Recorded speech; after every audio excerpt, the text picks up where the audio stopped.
Selamat malam. Assalamualaikum warahmatullahi wabarakatuh. Buat yang ada di live komen, boleh bertanya ya. Untuk pertanyaan singkat-singkat aja, teman-teman Kristen itu percaya bahwa Yesus itu memberi tauladan ya? Oke, terima kasih. Silakan Bu Tiwati Mena, tanggapi pertanyaan dari Umi Rifa. Silakan. Ya, Silakan. tentu saja Yesus adalah teladan. Teladan dari mana? Teladan dari kehidupannya, dari perkataannya, dari perlakuannya, dari bukti-bukti ketuhanan yang dia buat gitu loh. Semua pengajarannya tidak ada yang bertentangan dengan hati nurani, bahkan dikatakan bahwa tidak ada hukum manapun yang menentang semua pengajaran dari Yesus. Tidak ada hukum manapun. Kalau dihukum-hukum di tempat lain masih bisa ya, ketika mereka mengatakan bahwa hukumnya itu apa yang diajarkan oleh Tuhannya itu sah, tetapi mereka harus berhadapan dengan hukum atau mereka harus berhadapan dengan hati nurani. Ketika ada ajaran yang membuat dari Tuhannya begitu, tetapi membuat umatnya menangis. Nah, tetapi kalau di dalam kekristenan, Yesus mengajarkan Saya tidak cuman ada satupun. nanya sedikit aja sih Tante, teladan iya ya, atau enggak itu aja. Ya, semua Ya udah. teladannya itu Karena ini tidak ada mau yang membangun bertentangan narasi. dengan hati nurani, ya itu dia. Oke. Jadi teladan yang paling bagus adalah Ya. dari Yesus. Nanti Itu habis saja. waktunya. Oke, clear ya. Tadi saya cuma nanya, Yesus itu teladan, berarti dia kalau mengajarkan berarti mencontohkan. Nah, sekarang saya mau tanya kan Tante Uti yang jawab tadi itu.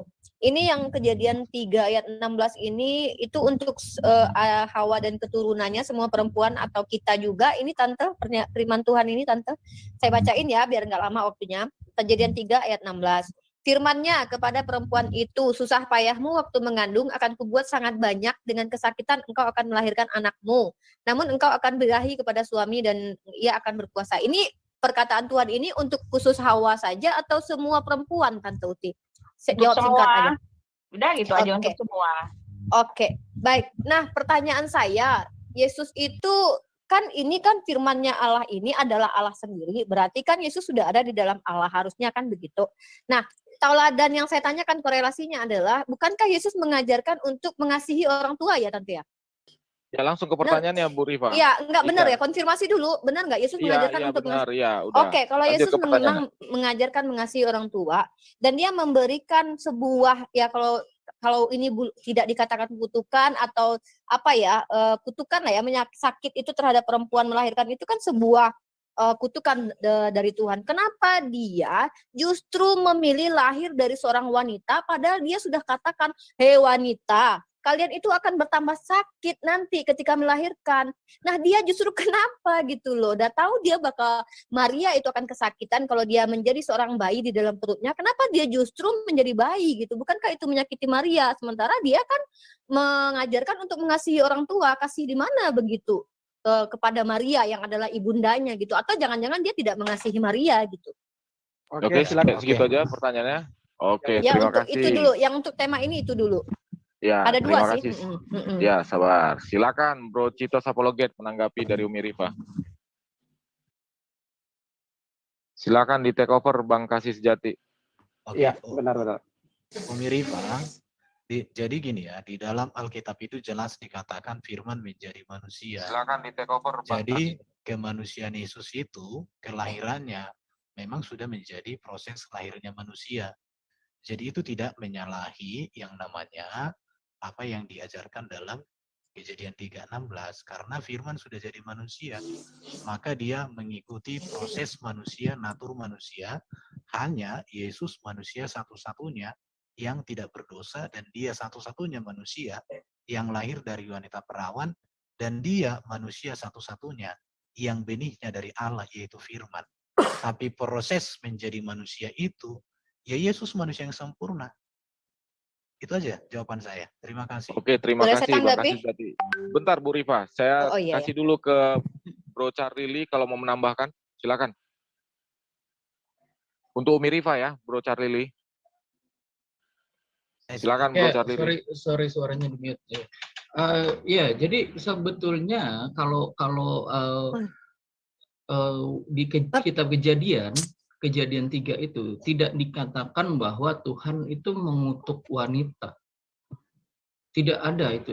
Tetapi dikatakan memang ya, ini obrolan saya dengan Bro Santai beberapa hari yang lalu di Zoom. Yang dikutuk Tuhan adalah tanah. Jadi tanah itu yang dikutuk. Ya. Nah, tetapi tidak ada perkataan bahwa Tuhan mengutuk wanita. Ya. Perkataan ini memang ya efek samping, mungkin efek samping dari dosa atau apa. Tapi yang jelas wanita itu perempuan tidak dikutuk. Tidak ada itu perkataan Tuhan mengutuk wanita. Tidak ada. Tetapi kalau misalkan Anda mengaitkan tentang kelahiran Yesus sebagai manusia, itu ini saya bilang ini adalah sebuah pemahaman yang agak liar ya. Jadi kalau Anda mengkaitkan tentang kodrat manusia saat itu dengan kelahiran Yesus, berarti Yesus itu mengutuk Maria yang menjadi ibu jasmaninya. Itu saya anggap ini sebuah penafsiran yang liar gitu ya. Tidak ada bukti bahwa Yesus itu mengutuk Maria atau mengutuk perempuan, itu tidak ada seperti itu. Oke. Mungkin yang lain bisa lebih akurat. Udah jelas. Saya rasa itu dulu sudah cukup, Pak. Cukup. Silakan Umi Rifa. Silakan Bang Awi. Bang Awi dulu. Saya fokus di ini aja, Bang Awi. Oke, silakan, Umi Rifa. Ya, jadi tadi pertanyaan pertama saya adalah mohon teman-teman Kristen menyimak dan paham apa tujuan saya bertanya. Yang saya bangun adalah saya tanya, Yesus itu memberikan tauladan enggak? Tauladan kita tahu ya, dia mengajarkan lalu mencontohkan juga. Harusnya dia baik, sempurna, perfect, ya, tidak berdosa. Harusnya begitu. Kita akan teman-teman Kristen percaya itu. Nah, kemudian saya tidak mengatakan bahwa Yesus itu mengutuk Maria. Saya tidak berkata seperti itu ya. Saya hanya menyampaikan kitab Kejadian yang dibacakan tadi di dalam kitab Kejadian 3 ayat 16, saya bacakan kembali. Firman-Nya kepada perempuan itu, ini ketika perempuan itu ternyata kan setelah tahu dia yang menyebabkan, Adam bilang nih, perempuan ini yang menyebabkan dia makan gitu kan, buah pengetahuan. Nah, firman-Nya kepada perempuan itu, susah payahmu waktu mengandung akan kubuat sangat banyak. Itu Tuhan yang menyebabkan, Tuhan yang membuat perempuan itu akan sangat banyak susah payahnya dalam mengandung. Itu Tuhan yang buat di sini. Akan kubuat sangat banyak, ya, susah payahmu waktu mengandung akan kubuat sangat banyak. Dengan kesakitan engkau akan melahirkan anakmu. Jadi kesakitan ini dan susah payahan seorang wanita melahirkan itu Tuhan yang membuatnya. Dan Tuhan itu siapa?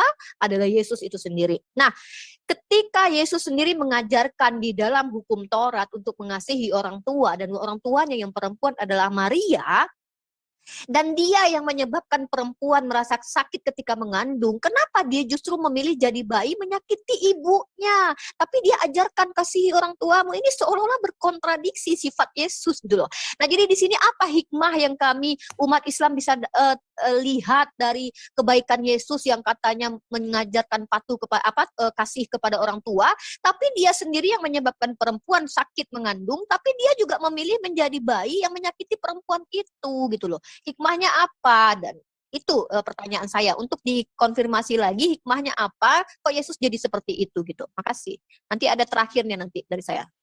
Oke, terima kasih Umi Rifa buat pertanyaannya. Silakan Umi Bu Uti Watimena, silakan Bu. Di mute nggak itu? Sebentar biar saya mental lihat. kayaknya. Mental kayaknya itu signal dia. Oh, mental ya? Oke, silakan santai saja, take over, silakan. Halo, silakan. Selamat malam. Ya, makasih. Silakan, saya menanggapi dari statement Ibu Rifa yang mengatakan bahwa Yesus menyakiti orang tuanya. Saya mau tanya Ibu Rifa, pasti sudah punya anak atau belum? Ketika ketika Ibu Rifa melahirkan, apakah Ibu Rifa merasa tersakiti oleh anak Ibu? Oh, sakit sekali ketika mengandung. Sakit banget. Oh, jadi ketika anak Anda lahir, Anda merasa sakit ya terhadap anak sakit. Anda, atau Anda merasa terhadap ketika anak melihat dia? Gini, ketika mengandung itu kan rasanya Anda sakit. Bahagia, kan? Oh begitu iya, pula anak lahir Maria, bahagia. Begitu pula Maria ketika dia melahirkan Yesus itu. Kebahagiaan itu melebihi, karena di situ dikatakan itu kasih karunia bagi seluruh umat manusia, dan itu kabar baik. Injil itu adalah kabar sukacita. Itu tidak dikatakan sebagai berita yang membuat Maria itu merasa sakit. Nggak ada. Kesakitan jasmani Maria itu telah terhibur oleh kelahiran Sang Juru Selamat. Itu aja. Yang lain silakan. Oke, saya mungkin mau luruskan ya. Jadi pertanyaan Umi Ripa ini berasal dari pemahaman yang salah terhadap kebenaran Kristen. Jadi bukanlah, jadi gini Umi Ripa, orang Kristen itu berkeyakinan dengan yang namanya Tritunggal. Allah, firman-Nya, dan rohnya. Allah itulah Bapa. Yesus itu adalah firman-Nya yang menjadi manusia. Jadi ketika firman menjadi manusia, dia lahir menurut proses manusia. Kelahiran itu secara manusia, ya itu bisa sakit, tetapi itu bukan dosa. Ya, itu bukan dosa. Ketika apakah Umi Ripa ketika melahirkan itu dosa? Kan enggak. Justru itu yang dinanti-nantikan. Jadi di sini jangan kamu pikir bahwa Allah kami itu masuk ke dalam rahim Maria, dia sendiri menyakiti, bukan, enggak ada itu. Tapi firman-Nya menjadi manusia. Itu yang harus dipahami. Bagaimana firman jadi manusia? Ya namanya menjadi manusia, ikut proses kelahiran sebagai manusia. Catatannya, Yesus itu tidak berdosa. Makanya karena Yesus teladan bagi kami, jadi gini ya, berpikirnya orang Kristen itu mengapa meneladani Yesus? Kalau sudah ada sosok Yesus yang tak berdosa, hadir di dunia ini, memberikan ajaran etika dan moral yang sempurna, perilaku yang sempurna, buat apa lagi kami ikut yang berdosa? Buat apa lagi kami ikut yang moralnya dalam pertanyaan besar? Itu yang harus dipikirkan semua orang. Mengapa Yesus menjadi teladan? Tetapi kalau berbicara Yesus menyakiti mamanya, tidak. Anak saya ketika lahir dia nggak menyakiti mamanya. Itu sudah proses alami yang terjadi.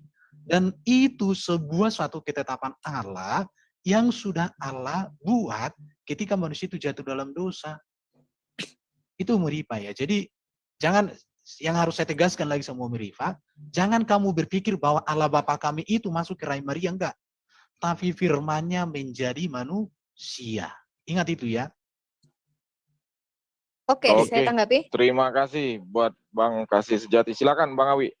Ya, silakan Umi Rifa. Terakhir ya.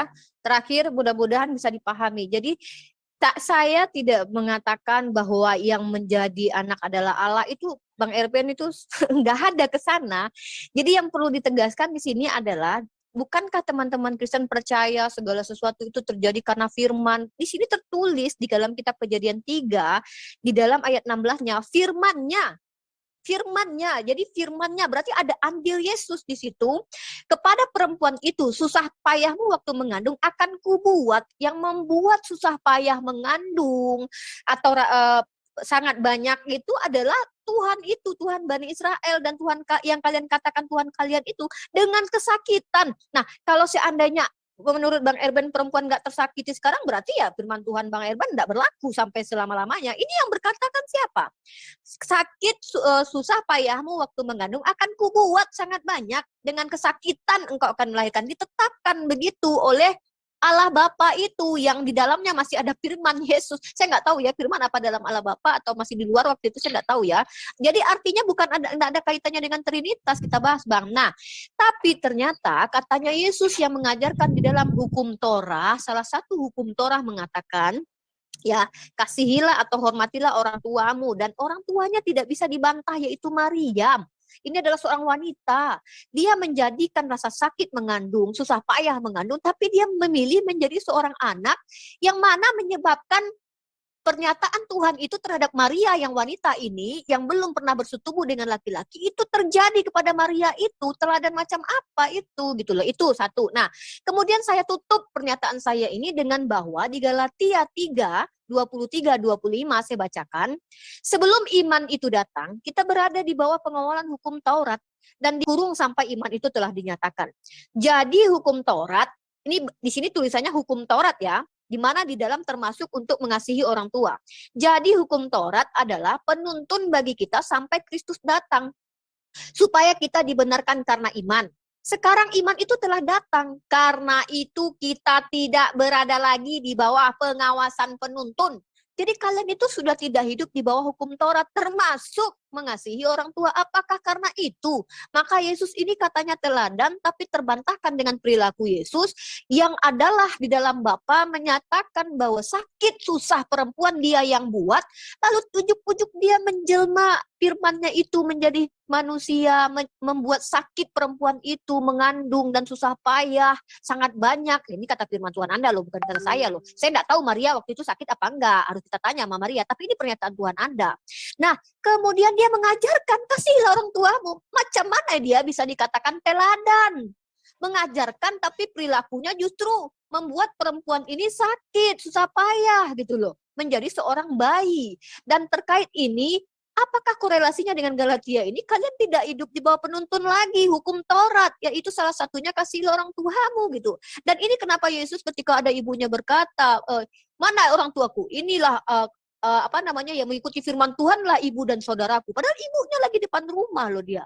Nah ini teladan macam apa kepada orang tua? Ini yang saya pertanyakan. Kata kalian kan dia perfect, sempurna sebagai tauladan. Karena itu pertanyaan saya di awal adalah apakah benar dia seorang tauladan, mengajarkan dan mencontohkan? Ternyata ini contohnya gitu. Terima kasih.